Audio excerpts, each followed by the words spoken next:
నమస్కారం. సిక్కోలో హృదయ స్పందన న్యూస్కి స్వాగతం. నేను మీ సంతోష్. ముందుగా స్పందన టీవీ ప్రేక్షకులకు, కేబుల్ ఆపరేటర్లకు, ఎంఎస్ఓలకు, ప్రజాప్రతినిధులకు, అధికారులకు, అనధికారులకు మహాశివరాత్రి శుభాకాంక్షలను తెలియజేస్తూ ఈరోజు వార్తల్లోని వివరాలు ఇలా ఉన్నాయి.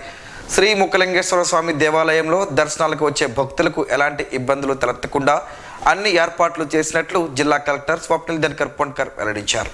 శ్రీ ముక్కలింగేశ్వర స్వామిని ఆయన కుటుంబ సభ్యులతో దర్శించుకుని వేద పండితుల నుండి ఆశీర్వాదాలు అందుకున్నారు. మహాశివరాత్రి సందర్భంగా శ్రీ ముక్కలింగేశ్వర స్వామివారి దేవాలయంలో 3 రోజుల పాటు జరగనున్న మహాశివరాత్రి మహోత్సవ వేడుకల ఏర్పాట్లపై ఆయన సంతృప్తి వ్యక్తం చేశారు.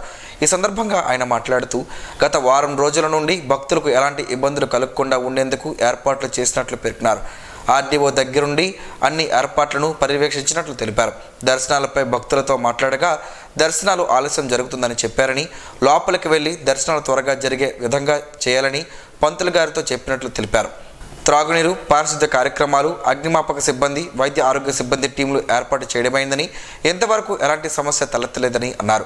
సీసీ కెమెరాలు, డ్రోన్లు ఏర్పాటు చేయడమైనదని, పోలీస్ కంట్రోల్ రూమ్ ఏర్పాటు చేయడమైనదని, నిరంతరం కంట్రోల్ రూమ్ ద్వారా పోలీసులు పర్యవేక్షిస్తున్నారని అన్నారు. జిల్లా ఎస్పీ కేవీ మహేశ్వరరెడ్డి వచ్చి పరిశీలించినట్లు ఆయన తెలిపారు. మరి ముఖ్యంగా శ్రీ ముక్కలింగేశ్వర్ దగ్గర ప్రాంతంలో ఉన్న ప్రతి ఒక్కరికి మహాశివరాత్రికి హార్దిక శుభాకాంక్షలు.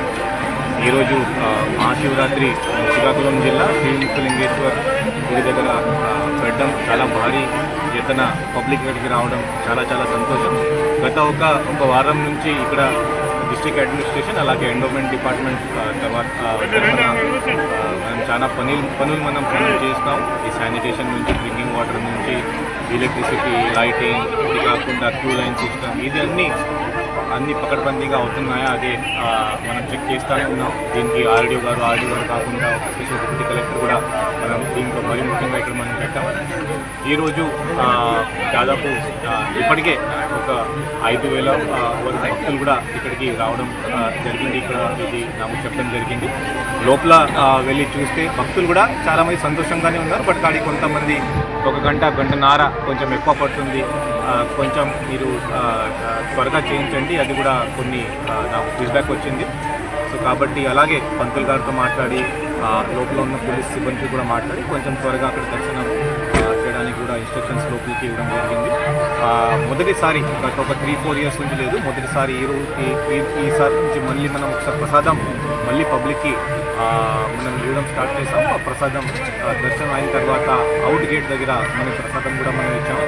ఇది కాకుండా టాయిలెట్స్ కానీ, డ్రింకింగ్ వాటర్ కానీ అన్ని చోట్ల అన్నీ బాగానే ఉన్నాయి. అదే అందరి నుంచి ఫీడ్బ్యాక్ మనకి వచ్చింది. ఎక్కడైనా ప్రాబ్లం ఉంటే, ఎక్కడైనా ఇష్యూస్ ఉంటే దయచేసి ఇమీడియట్లీ మన దగ్గర ఇక్కడ కంట్రోల్ రూమ్ ఉంది, ఆ కంట్రోల్ రూమ్కి మీరు కంప్లైంట్ చేయవచ్చు. లేకపోతే ఇమీడియట్లీ ఈఓ అంటే టెంపుల్ ఈఓ ఇక్కడ ఉంటారు, వాళ్ళు కూడా మీరు చెప్పవచ్చు.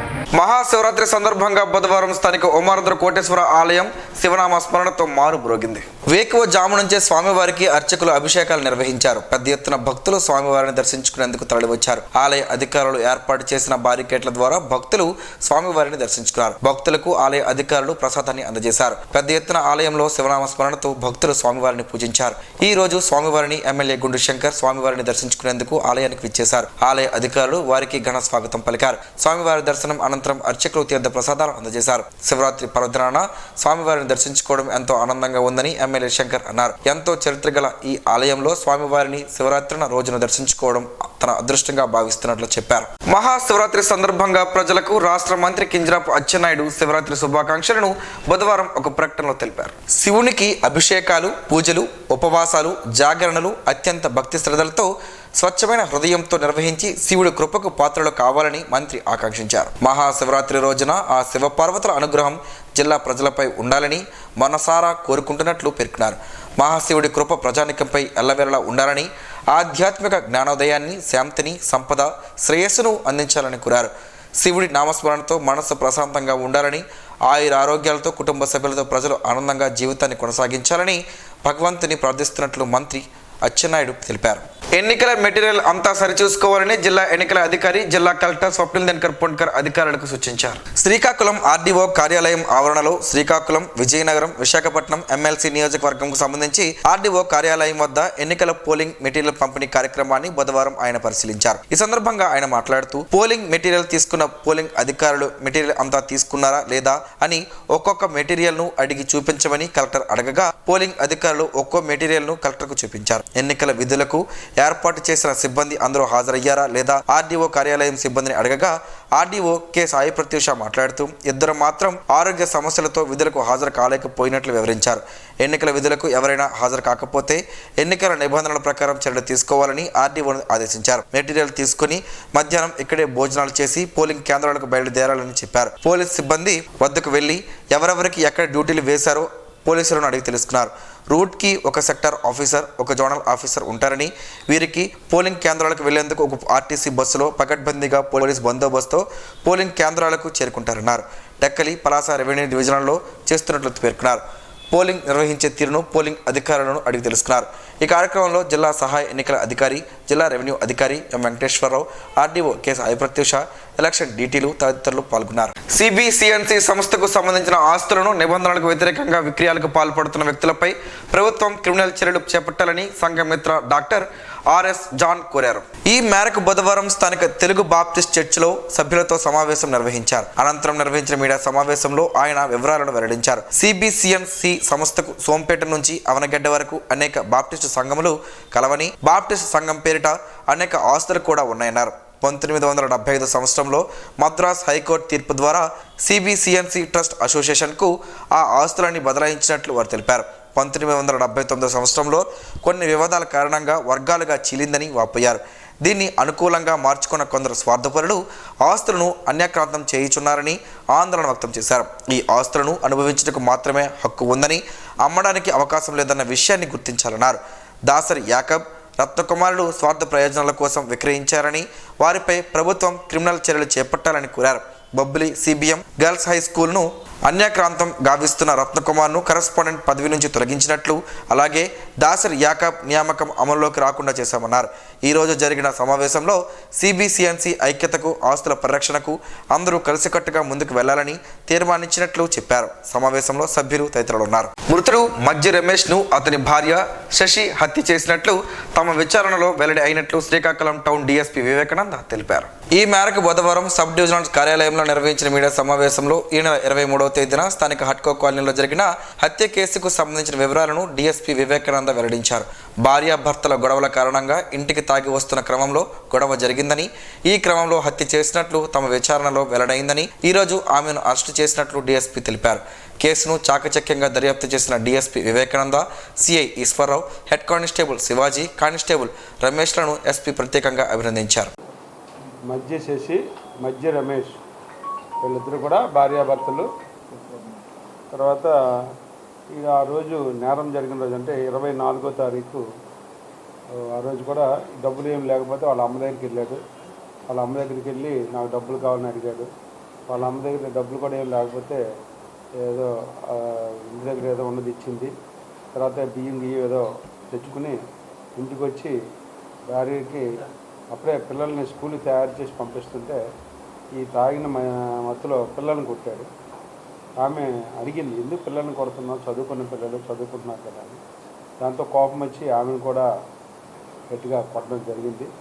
ఆమె వెళ్ళి ఆ మంచం మీద కిందన పడిపోవడం, దాంతో ఈమె అతని మీద విసిగి విరక్తి చెంది బాధతో ఇంక తట్టుకోలేక ఆమె ఏం చేసిందంటే అతన్ని కిందన పడేసి స్ట్రాంగులేషన్ చేసి అతన్ని చంపడం అనేది జరిగింది.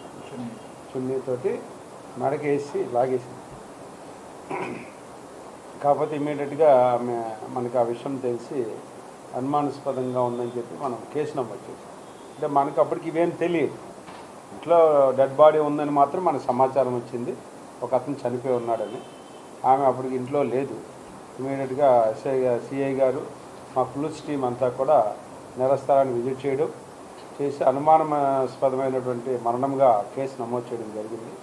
చేసి ఇమీడియట్గా చూస్తే ఈ మెడ మీద ఇక్కడ ఒక స్కార్ లాగా అనిపించింది, ఒక మచ్చలాగా కనిపించింది. దాని మీద ఇమ్మీడియట్గా అనుమానం వచ్చి పోస్ట్ మార్టం అన్నీ చేయించారు. పోస్ట్ మార్టం నివేదిక నేను సాయంత్రం వచ్చింది. నివేదికలు ఏంటంటే అది స్ట్రాంగులేషన్, అంటే పేకకి ఏదో ఒక చున్నీ కానీ ఏదైనా దీంతో పేక నలిమేసి చుట్టేసి చంపడం జరిగిందని చెప్పేసి డాక్టర్ గారు నివేదికలు ఇచ్చారు. బేసిక్గా ఆ నివేదికని ఆధారంగా తీసుకుని మేము సెక్షన్ని అనుమానాస్పద మరణం నుంచి మర్డర్గా నమోదు చేయడం జరిగింది. నిన్న సాయంత్రం ఇమీడియట్గా ఇంట్రాగేషన్ మనం దాని మీద అనుమానించి ఎప్పుడైతే ఇంట్లో తను భార్య పిల్లలే ఉన్నారు, పిల్లలు అప్పుడే స్కూల్ కూడా వెళ్ళిపోయారు, మార్నింగ్ అయినాక ఇది జరిగింది. 9 నుంచి 12 గంటల మధ్య జరిగింది. వెంటనే అనుమానాస్పదంగా భార్యని అదుపులోకి తీసుకుని విచారణ చేస్తే ఆమె నేరాన్ని ఒప్పుకోవడం కూడా జరిగింది. నేర ఒప్పుదల స్టేట్మెంట్ ప్రకారము ఇవన్నీ కూడా ప్రాపర్ రికార్డ్ అంతా తయారు చేసి మధ్యవర్తుల సమక్షంలో ఆమె అరెస్ట్ చేయడం జరిగింది. శ్రీకాకుళం నగరంలోని Sri RK mother and child care ఆసుపత్రిలో 758 గ్రాముల నవజాత శిశువుకు గైనకాలజిస్ట్ పద్మావతి, చిన్నపిల్లల వైద్యులు బాడన రామకోటేశ్వరరావులు అరుదైన మెరుగైన వైద్య సేవలు అందజేసి తల్లిదండ్రులకు ఈరోజు అందజేశారు. ఈ మేరకు Sri RK mother and child care ఆసుపత్రిలో చిన్నపిల్లల వైద్య నిపుణులు డాక్టర్ బాడాన రామకోటేశ్వరరావు మీడియా సమావేశం నిర్వహించి వివరాలను వెల్లడించారు. ఒడిశాలోని పర్లాకిమిడికి చెందిన చంద్రికకు గర్భధారణ సమయంలో కవలలు ఉండడం, 7 నెలలు నిండగానే తల్లికి ఉమ్మనీరు తక్కువగా కావడం, బీపీ పెరగడంతో అత్యవసరంగా సర్జరీ చేయాల్సి వచ్చిందన్నారు. బేబీ 1 నుంచి కేజీకి పైగా బరువు ఉండగా బేబీ 2 కేవలం 758 గ్రాముల బరువుతో జన్మించిందని తెలిపారు. అత్యంత క్లిష్టమైన పరిస్థితుల్లోనూ వైద్య బృందం అత్యున్నతమైన వైద్య సేవలు అందించి తల్లిదండ్రులకు విశ్వాసాన్ని కలిగించామన్నారు. అతి తక్కువ బరువుతో పుట్టిన శిశువులకు హాస్పిటల్లో అత్యాధునిక లెవెల్ 3-4 NICU సదుపాయాలతో వైద్యం అందించామన్నారు. 758 గ్రాములతో జన్మించిన ఆ శిశువుకు మెరుగైన వైద్య సేవలు అందించి 28 రోజుల్లోనే తల్లిదండ్రులకు అందజేశామన్నారు. RK mother and child care ఆసుపత్రిలో నవజాత శిశువుల రక్షణకు పూర్తి స్థాయిలో వైద్య సదుపాయాలు అందజేసేందుకు కావాల్సిన అన్ని సౌకర్యాలు అందుబాటులో ఉన్నాయని చెప్పారు. ఈ సందర్భంగా శిశువు తండ్రి శ్రీనివాస్ మాట్లాడుతూ అత్యంత క్లిష్టమైన పరిస్థితుల్లో ఆసుపత్రికి వచ్చామని, తమ పాప బతుకుతుందని అనుకోలేదని తెలిపారు. ఇక్కడి వైద్యులు, నర్సులు అందించిన సహకారంతో తమ బిడ్డ మరలా తమ చేతుల్లోకి వచ్చిందని ఆనందం వ్యక్తం చేశారు. ఈ సందర్భంగా వైద్య బృందానికి, హాస్పిటల్ నర్సింగ్ సిబ్బందికి కృతజ్ఞతలు తెలిపారు. సమావేశంలో డాక్టర్ సుందర్, PRO అసోసియేషన్ అధ్యక్షులు రాజు, హాస్పిటల్ మేనేజర్ వెంకటరమణ తదితరులు ఉన్నారు. పోలింగ్ మెటీరియల్ పంపిణీ చేసిన స్థలంలోనే సరిచూసుకోవాలని శ్రీకాకుళం రెవెన్యూ డివిజనల్ అధికారి కె సాయి ప్రత్యూష సంబంధిత సిబ్బందికి సూచించారు. బుధవారం RDO కార్యాలయం ఆవరణలో శ్రీకాకుళం, విజయనగరం, విశాఖపట్నం MLC నియోజకవర్గంకు సంబంధించి ఎన్నికల పోలింగ్ మెటీరియల్ను పంపిణీ చేశారు. పోలింగ్ మెటీరియల్ అన్ని ఐటమ్లు అందినది లేనిది చూసుకోవాలని చెప్పారు. శ్రీకాకుళం డివిజన్ పరిధిలో రూట్ నెంబర్ 1లో శ్రీకాకుళం 34, శ్రీకాకుళం 35, గార 33, రూట్ నెంబర్ 2లో నరసనపేట 31, పోలాకి 32, జలుమూరు 24 ఉండగా రూట్ నెంబర్ 3లో ఆమదరవలస 30, సరుబుజ్జిలి 25, బూర్జా 26, పొందూరు 36 ఉన్నట్లు పేర్కొన్నారు. రూట్ నెంబర్ 4లో ఇచ్చర్ల 39, లావేరు 37, రణస్థలం 38, జీసిగడం 29 ఉన్నట్లు వివరించారు. డివిజనల్ పరిధిలో PO, APO, సూక్ష్మ పరిశీలకులు కలిపి 109 పోలింగ్ సిబ్బంది సేవలను వినియోగిస్తున్నట్లు వెల్లడించారు. జోనల్ ఆఫీసర్లు 8, రూట్ ఆఫీసర్లు 8 మంది సేవలు వినియోగిస్తున్నట్లు చెప్పారు. నగరంలోని కలెక్టరేట్ ధరలో గల పెద్దమ్మ తల్లి ఆలయం ఆవరణంలో బుధవారం శివరాత్రి ఉత్సవాలు ఘనంగా జరిగాయి. ఆలయ ఆవరణంలో శివలింగాన్ని నిర్వాహకులు ఏర్పాటు చేయగా అర్చకులు ప్రత్యేక పూజలు నిర్వహించారు. నగరంలోని పలు భజన బృందాలన్నీ కలిసి 24 గంటల పాటు ఏకాహ భజన కార్యక్రమాన్ని చక్కగా నిర్వహించారు. గత 18 ఏళ్లుగా ఏకాహం నిర్వహించడం ఆనవాయితీగా వస్తుందని నిర్వాహకులు వివరించారు. వేకువజాము నుంచి స్వామివారికి అభిషేకాలు, పూజలు నిర్వహించామని తెలిపారు. అనంతరం నిర్వహించిన అన్నదాన కార్యక్రమంలో అధిక సంఖ్యలో భక్తులు పాల్గొని అన్నప్రసాదాన్ని స్వీకరించారు.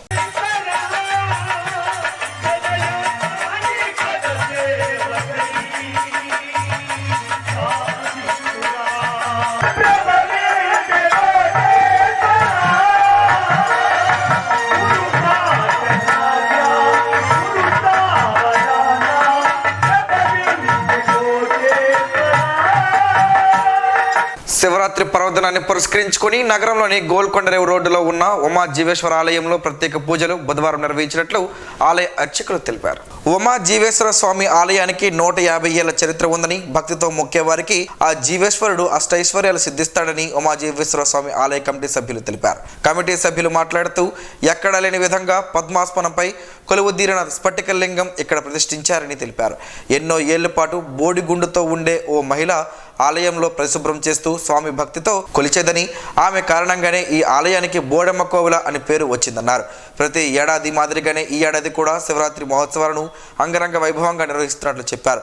వేకువజాము నుంచి రుద్రాభిషేకాలు, గర్భగుడిలోకి వెళ్లి స్వామివారి దర్శనం, రాత్రి 9 గంటల నుంచి మహారుద్రాభిషేకం, 11 గంటలకు లింగాభరణం, బియ్యంతో స్వామివారిని కప్పి అభిషేకం, ఊరేగింపు ఉంటుందని తెలిపారు. కావున భక్తులు ఈ అవకాశాన్ని వినియోగించుకొని స్వామివారిని దర్శించుకోవాలన్నారు. మాజీ కౌన్సిలర్ బుర్ర వెంకట్రావు, తాళాడ రవీంద్ర, తంగుడు చంద్రశేఖర్, రాయితీ చంద్రశేఖర్, బస్వా రవి, చిత్రాల గాంధీ, లక్ష్మణ్, యాగాటి ప్రసాద్, గణగల్ల కొర్లయ్య ఈరోజు స్వామివారిని దర్శించుకున్నారు. నగరంలోని స్థానిక గొంటి వీధిలోని నిరాశ్రయుల భవనం నైట్ షెల్టర్లో అన్నప్రసాద్ వితరణ కార్యక్రమాన్ని నిర్వాహకులు చేపట్టారు. Emergency blood service Nandi Umashankar ఆధ్వర్యంలో ఈ కార్యక్రమం నిర్వహించడం ఆనందంగా ఉందని, ప్రతినిత్యం నైట్ షెల్టర్ అభాగ్యులకు అండగా నిలవడం గొప్ప విషయమని, నంది ఉమాశంకర్ సేవలు కొనసాగాలని పలువురు వక్తలు కొనియాడారు. ఈ కార్యక్రమంలో బొత్స జగదీష్, బొట్ట సాయి కుమార్ తదితరులు పాల్గొన్నారు. ఆప్కాస్ ఉద్యోగులు, కార్మికులను ప్రైవేట్ ఏజెన్సీలకు అప్పగించవద్దని, ఉద్యోగాలను పర్మనెంట్ చేయాలని కోరుతూ ఈ నెల 28న కలెక్టరేట్ వద్ద చేపట్టబోయే ధర్నాను జయప్రదం చేయాలని AP municipal workers and employees federation జిల్లా ప్రధాన కార్యదర్శి ఎన్ బలరాం పిలుపునిచ్చారు. బుధవారం స్థానిక సిఐటియు కార్యాలయంలో పత్రికా సమావేశం నిర్వహించారు. ఈ సందర్భంగా వారు మాట్లాడుతూ రాష్ట్రంలో కూటమి ప్రభుత్వం అధికారంలోకి వచ్చిన తరువాత పొరుగు సేవల కార్మికులకు సుప్రీంకోర్టు తీర్పు ప్రకారం సమాన పనికి సమాన వేతనం చెల్లిస్తుందని, ఉద్యోగాలు పర్మనెంట్ చేస్తుందని ఎంతగానో ఆశించామని, అయితే ఆశాభంగం కలిగిందని ఆవేదన వ్యక్తం చేశారు. ఆప్కాస్ రద్దు చేసి ప్రైవేట్ ఏజెన్సీలకు అప్పగిస్తారని చెప్పడం అన్యాయమన్నారు. ప్రభుత్వం ఇచ్చిన హామీ నిలబెట్టుకోవాలని కోరారు. మున్సిపల్ కాంట్రాక్ట్ కార్మికులను పర్మనెంట్ చేయాలని కోరుతూ రాష్ట్ర వ్యాప్త పిలుపులో భాగంగా వివిధ రూపాల్లో నిరసనలు తెలిపామన్నారు. సమావేశంలో ఏ గురుస్వామి, ఏ మోహన్, డి యుగంధర్, శంకర్, గణేష్, ఏ జ్యోతిప్రసాద్, సూపర్వైజర్ కె సంతు తదితరులు పాల్గొన్నారు. మధ్యప్రదేశ్లోని ఉజ్జయిని మహాకాళేశ్వర స్వామి వారిని కేంద్ర మంత్రి కింజరాపు రామ్మోహన్ నాయుడు దర్శించుకున్నారు. ఈ సందర్భంగా ఆయన మాట్లాడుతూ మధ్యప్రదేశ్లోని ఉజ్జయిని మహాకాళేశ్వర స్వామి వారిని మహాశివరాత్రి సందర్భంగా దర్శించుకోవడం పూర్వజన్మ సుకృతంగా భావిస్తున్నట్లు ఆయన తెలిపారు. సృష్టికారుడు మహాశివుని ఆశీస్సులు ప్రజలందరిపై ఉండాలని ఆయన ఆకాంక్షిస్తున్నట్లు తెలిపారు. భక్తులకు ఎలాంటి ఇబ్బందులు లేకుండా విశాఖపట్నం రేంజ్ డిఐజీ గోపీనాథ్ జెట్టి, జిల్లా ఎస్పీ కేవి మహేశ్వరరెడ్డిలు కలిసి ఏర్పాట్లను పరిశీలించారు. మహాశివరాత్రి పర్వదినాన సందర్భంగా శ్రీముఖలింగంలో జరుగుతున్న శ్రీముఖలింగేశ్వర స్వామి శివరాత్రి ఉత్సవాల నేపథ్యంలో విశాఖపట్నం రేంజ్ డిఐజీ గోపీనాథ్ జెట్టి, జిల్లా ఎస్పీ కేవి మహేశ్వరరెడ్డి బుధవారం శ్రీముఖలింగేశ్వర ఆలయాన్ని సందర్శించి సామాన్య భక్తులు ప్రశాంతంగా స్వామివారి దర్శనం చేసుకునేలా అవకాశం కల్పించి ఎటువంటి అవాంఛనీయ సంఘటనలు లేకుండా ప్రశాంతంగా జరిగేందుకు ఆలయం లోపల పరిసరాలను సందర్శించి క్యూ లైన్ల నిర్వహణ, భక్తుల దర్శనం చేసుకునే విధానం, భద్రతాపరమైన చర్యలను విశాఖపట్నం రేంజ్ డిఐజీ గోపీనాథ్ జెట్టి, జిల్లా ఎస్పీ కేవి మహేశ్వరరెడ్డి స్వయంగా పర్యవేక్షించారు. ఆలయ ప్రాంగణంలో అన్ని వైపులా ఏర్పాటు చేసిన సీసీటీవీ కెమెరాల ద్వారా కమాండ్ కంట్రోల్ అధికారులు ఎప్పటికప్పుడు పరిస్థితిని సమీక్షిస్తూ ఉండాలని, చక్రతీర్థ స్నానాలకు భారీ సంఖ్యలో భక్తుల దర్శనం కోసం వచ్చే అవకాశం ఉంది కాబట్టి ఎటువంటి అవాంఛనీయ సంఘటనలు జరగకుండా అధికారులు సమన్వయంతో పనిచేసి చక్రతీర్థ స్నానాలు ప్రశాంతంగా జరిగేలా చూడాలని రేంజ్ డిఐజీ గోపీనాథ్ జెట్టి అధికారులకు సూచించారు. జిల్లా ఎస్పీ వెంట అదనపు ఎస్పీ కేవీ రమణ, డిఎస్పీలు డిఎస్ఆర్విఎస్ఎన్ మూర్తి, సిహెచ్ వివేకానంద, ఇతర పోలీస్ అధికారులు, రెవెన్యూ ఆలయ అధికారులు ఉన్నారు. మహాశివరాత్రి సందర్భంగా కోటేశ్వర స్వామి వారిని స్థానిక ఎమ్మెల్యే గుండు శంకర్ దర్శించుకున్నారు. ఈ సందర్భంగా ఆలయ అర్చకులు శంకర్ పేరిట ప్రత్యేక పూజలు నిర్వహించారు. ఆలయ అర్చక బృందం, ధర్మాదాయ శాఖ, ఆలయ కార్యనిర్వహణ అధికారి ఎమ్మెల్యేకు ప్రత్యేక ఆహ్వానం పలికారు. ఈ సందర్భంగా దేవాలయంలో బలరాములు ప్రతిష్ఠించిన స్వామివారికి ప్రత్యేక పూజలు జరిపారు. ఆలయ విశేషాలు, భక్తులకు అందే సదుపాయాలను అడిగి తెలుసుకున్నారు. అనంతరం పట్నంలోని వివిధ శివాలయాలను ఆయన దర్శించుకున్నారు. బెల్వ ఫలంతో పలు ఆరోగ్య ప్రయోజనాలు ఉన్నాయని ఆయుర్వేద నిపుణులు చెబుతున్నారు. ఆ వివరాలేంటో ఈరోజు ప్రసారమయ్యే ఆరోగ్యమే మహాభాగ్యంలో తెలుసుకుందాం.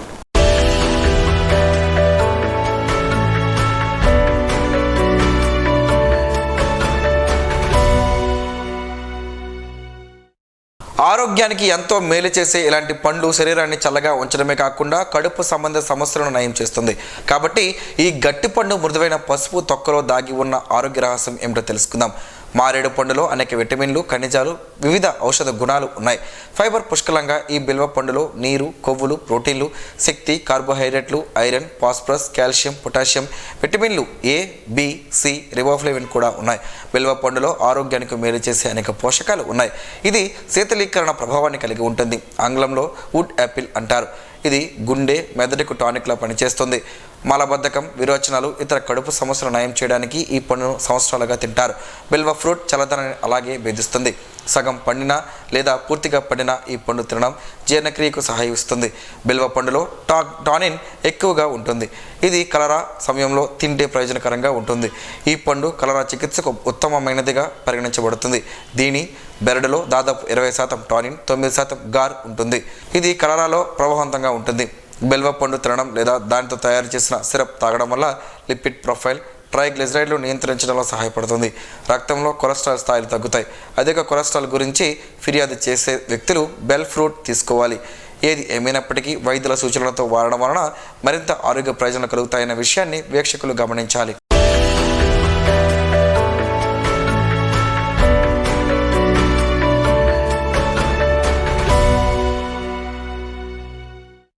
ఈరోజు వార్తల్లో ఒక మంచి మాటను విందాం, ఆచరిద్దాం. సమాజ శ్రేయస్సును కాంక్షించే మహనీయుల మాటల్లోంచి ఈరోజు. జీవనం గమనం గమ్యం. ఋషి చింతన. మౌనం సమ్మతిని ఇస్తుంది, త్యాగం ముక్తిని ఇస్తుంది.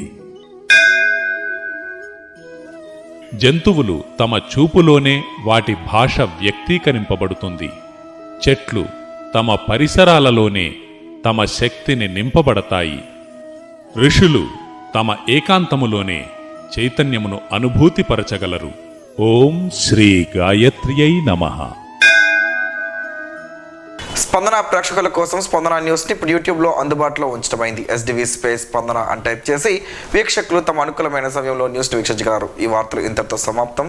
మరలా ప్రసారం అయ్యే స్పందన న్యూస్లో కలుసుకుందాం. అంతవరకు సెలవు. నమస్కారం. మీ మాటే మా బాట.